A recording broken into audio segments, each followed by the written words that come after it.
வணக்கம். இந்த வீடியோல ஈவில் டெட் பர்ன் படத்தை பத்தி தான் பார்க்க போறோம். ஆக்சுவலா ஒரு சாம் ரைமி உங்களுக்குலாம் தெரியும். பட் அகைன் இந்த ஈவில் டெட் படம்னாலே ஃப்ரான்ச்சைஸ்னால ஒரு ஒரு பேசிக் எக்ஸ்பெக்டேஷன் நமக்கெல்லாம் கிரியேட் ஆயிரும்.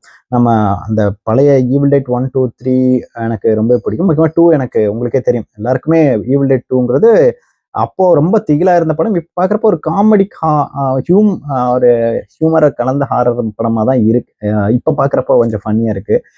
இத்தனைக்கும் 2013ல வந்த ஒரு ஈவில் டெட் ஆகட்டும், இப்போ சில 3 வருஷத்துக்கு முன்னாடி ஈவில் டெட் ரைஸ் என்னமோ ஒன்று வந்துச்சு. அது கூட ஒரு ஓகேயிஷ் படமா தான் இருந்துச்சு. நிறைய பேருக்கு அது பிடிக்கல. பட் எனக்கு ஓகேயிஷ் ஈவில் டெட் படம்னா இப்படிதான் ரத்தத்தை பீச்சடிக்கிற ஒரு படமா தானே இருக்கும் அப்படின்ற மாதிரி ஃபீல் ஆச்சு. சரி, இவங்க பர்ன் எடுக்கிறாங்க. ட்ரெய்லர்லாம் பார்க்குறப்போ இது பேய் படமா தெரியல, ஜஸ்ட் ஒரு கைண்ட் ஆஃப் வேற மாதிரியான ஒரு படமா தான் இருக்க போகுதுன்னு நான் கெஸ் பண்ணேன். அதே மாதிரி தான் இந்த படம் எடுத்து வச்சிருக்காங்க. எந்த மாதிரினா ரொம்ப ஃபிளாஷ்பேக்லாம் வச்சு கண்டதெல்லாம் இந்த எதுக்காக இந்த பேயெல்லாம் வருதுன்னு இல்லை. ஓப்பனிங்ல எங்க இருக்கிற பேயை கிளப்பி விடணும்ல, அந்த மாதிரி ஒரு இடத்துல மீன் பிடிக்கிற இடத்துல ஒருத்தன் பேய தலையை பிடிச்சி நோண்டி எடுத்து விட்டுறான். அது அப்படியே அந்த பேய் வந்து செயின் பை செயின் அப்படியே பரவிட்டு வந்து ஆலிஸ் அப்படிங்கிற ஒருத்தர் அவரு கார் ஓட்டிக்கிட்டு வந்து அடிச்சிடுறாரு அந்த பேய் நடந்து வர்றப்போ. அதுல இருந்து 2 பேரும் ஆக்சிடென்ட் ஆகி அதுல அந்த பேய் சொல்லுது, நான் உன்னையும் விட மாட்டேன், உன் குடும்பத்தையும் சும்மா விட மாட்டேன். அப்பதான் நமக்கு தெரியுது, ஓகே இது ஏதோ கனெக்ட் இருக்கு, மிச்சம் இருக்கிற குடும்பத்துல இருக்கிறவங்க போட்டு தலைவை தான் வந்திருக்கு அப்படின்ற மாதிரி ஃபீல் ஆகுது. என்னன்னு பார்த்தா இவருக்கு ஒரு தம்பி ஜோசப் இருக்காங்க. இத்தனைக்கு இவரோட ஒய்ஃப் ஒருத்தங்க இருக்காங்க. பேரு ஓகே. இவங்களோட ஒய்ஃபு, அப்புறம் இந்த தம்பியோட கேர்ள் ஃப்ரெண்டு, அப்புறம் இவங்க அம்மா, அப்பா, நாய்க்குட்டி, அப்புறம் வீட்டில் ஒரு பாட்டி, இவங்கெல்லாம் அந்த ஆலிஸ் இறந்ததுக்கு அந்த சாவுக்கு வருவாங்கல்ல, அந்த கிரிமட்டோரியம்லாம் முடிச்சுட்டு வீட்டுக்கு போய் அந்த துக்கம் அனுசரிக்கிற டைம்ல இந்த பேய் இந்த வீட்டுக்குள்ள யாரோ ஒருத்தவங்க வழியா வந்திருக்கு. அது வந்து அடுத்தடுத்து அவங்க செயின் பை செயினா எல்லாத்தையும் வந்து கொலை பண்ண ஆரம்பிக்குது.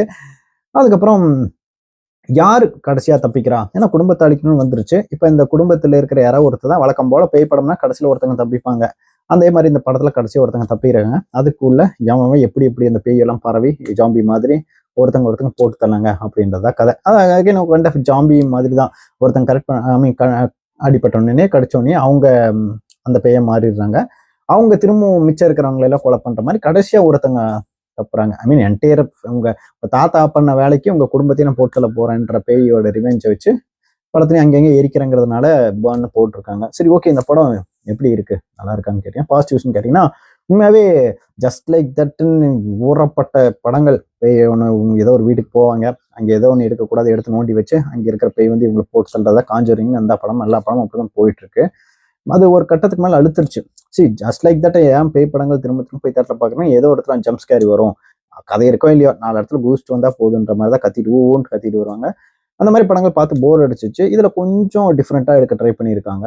அதனாலதான் இந்த நான் சொன்ன ஸ்டோரி. அங்கங்க சில அந்த அந்த பேய் பண்ணக்கூடிய அந்த படத்துல அங்கங்க அந்த கோரமா ஈவில் டெட்ல ஈவில் டெட்ன்ற அந்த ஃபைனல் டெஸ்டினேஷன்ல வர மாதிரி அங்கங்க சில கோரமான சம்பவங்கள்லாம் அந்த பண்ணும். அந்த கார்ல போயிட்டு இருக்கும்போது ஒரு சம்பவமாகட்டும், வீட்டுக்குள்ள அந்த டைனிங் டேபிள்ல ஃபர்ஸ்ட் கேரக்டரை ஒன்று பண்றது இருக்கட்டும், இன்னும் செகண்ட் ஹாஃப்ல அந்த வீட்டுக்குள்ள ஒருத்தங்களுக்கு ஒருத்தங்க அடிச்சு மூஞ்சியெல்லாம் பிச்சுக்கிட்டு போகிற மாதிரி சில நிறைய காட்சிகள், ரத்தம் தெறிக்க தெறிக்க சில காட்சிகளாக வந்தது. அது சில பேருக்கு முகம் சுளிக்கிற மாதிரி இருந்தாலும் நல்லா நல்லா உட்காந்து ஜாலியாக என்ஜாய் பண்ணிட்டு தான் இருந்தேன். அடிச்சு போட்டு பொழந்து எடுங்கடா அப்படின்ற மாதிரி தான் நிறைய காட்சிகள்லாம் பார்த்தேன். ஒரு அளவுக்கு நம்ம ப்ரெடிக்ட் பண்ணிடலாம், கிளைமேக்ஸ்ல யார் தப்பிக்க போறான், என்ன ஆகுன்றத ஓரளவுக்கு ப்ரெடிக்ட் பண்ணிடலாம். இருந்தாலும் அந்த அந்த ஒரு பேய்கள்லாம் வந்து எப்படி அதை துரத்துது, என்ன மாதிரி சீன் இங்கே ஃப்ரேம் பண்ணியிருக்காங்க ஒரே வீட்டில் தாண்டி, அது கைண்ட் ஆஃப் இது ஒரு ஈவில் டெட் படமா அப்படின்னு கேட்டா அது எப்படின்னு தெரியல. பட் அகைன் அந்த அதே மாதிரிதான் இதுல ஒரு இவ்வளவு நாள் பார்த்த ஒரு ஹாரர் படம் இல்லாம இதுல ஒரு சில காட்சிகள் வேற மாதிரி கொஞ்சம் கிரேசியா எடுத்து வச்சது. இந்த ரத்தம் திரிக்க திரிக்க காட்சிகள் அதுல வந்து அட்டாக் பண்றது ஒரு மாதிரியான டீசென்டான ஒரு ட்ராமாவை எடுத்து வச்சிருந்தாங்க. சொல்லப்போனா ஒருத்தங்க கடைசியா அவங்க தப்பிக்கிற அந்த கேரக்டர் அங்கங்க மற்றவங்களை போட்டு அறுக்கிறது பொழக்கிறதுன்ற காட்சிகள்லாம் ரொம்ப நல்லா இருந்தது. பெருசா நிறைய இடத்துல லாஜிக் மிஸ்டேக்ஸ்லாம் இருந்தாலும் அதெல்லாம் நம்ம பார்க்குற மாதிரி இல்லை. ஓவராலா ரொம்ப பெருசா எங்கேயும் போர் அடிக்கல. சொல்ல போனா ஒரு 1.25 மணி நேரம் போல ஓடுது. முதல்ல 1 மணி நேரம்லாம் இன்டர்வல் அந்த இன்னும் விடுவாங்கல்ல நம்ம ஊர்ல, 1 மணி நேரத்துக்கு அப்புறம் ஸ்க்ரீன் டபக்குன்னு ஆஃப் பண்ணிடுவாங்க. அந்த மாதிரி ஆஃப் பண்றப்போ நல்லா இருந்தது. ஒரு 1 மணி நேரம் போனதே தெரியல. அதுக்கப்புறம் மிச்சம் இருக்கிற டைமும் ஜஸ்ட் லைக் தட் உட்காந்து வளவளன்னு பேசுறதெல்லாம் இல்லாம எப்படி சர்வைவ் ஆகி தப்பிக்கிறாங்கன்றதெல்லாம் ரொம்ப நல்லா பண்ணியிருந்தாங்க. அங்கங்க சில ஜம்ப் ஸ்கேர்ஸ் இருந்துச்சு. பட் இது ஜம்ப் ஸ்கேர்ஸ்க்கானவோ இல்லை ஓவரா பேய் கோரமா காமிக்கிறாங்கிற மாதிரி படமும் இல்லை. இது ஒரு கொஞ்சமாவது கதை வைக்கணும்னு ட்ரை பண்ணியிருக்காங்க.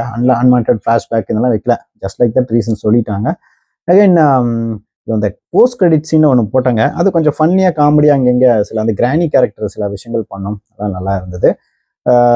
குறைகள்னு பார்த்தா அதான் ஆல்ரெடி இந்த மாதிரி ஊறப்பட்ட இதில் பார்த்தாச்சு, அந்த மாதிரி ரொம்ப ப்ரெடிக்டபிளாக தான் இருக்கும். பட் அகைன் அந்த மாதிரி இந்த கோரமான கொலை காட்சிகள், அடிக்கிறது பொழக்கிறதுலாம் பார்க்கறதுக்கு உங்களுக்கு பிடிக்கும், ரத்தம் தெறிக்க காட்சிகள்லாம் ட்ரை பண்ணலாம்.